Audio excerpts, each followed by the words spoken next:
Talaga mga kaibigan, at samahan niyo po ako at ating titingnan yung sign na Japanese sign na 7KD. At nandito sa ilalim doon nakaukit. Kaya ito yan po. 7. Tapos yung key. Yan, talagang ukit at D. Engraved talaga mga kaibigan.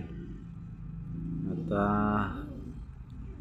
ito ay tinuro lang po sa amin ng aming isang matalik na kaibigan na nagpatulog po kung sadyang okay po ba, kung may item pa ba nakatago o wala na.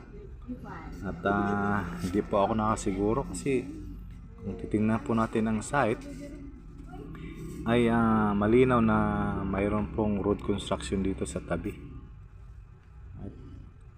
At malamang at nakuha na ito ng kontraktor. Ayan po, kita nyo naman talagang hindi po ito madalas tinadaanan ng sakit, pero bakit nila wina-widening? Kaya malamang, kaya hindi alam.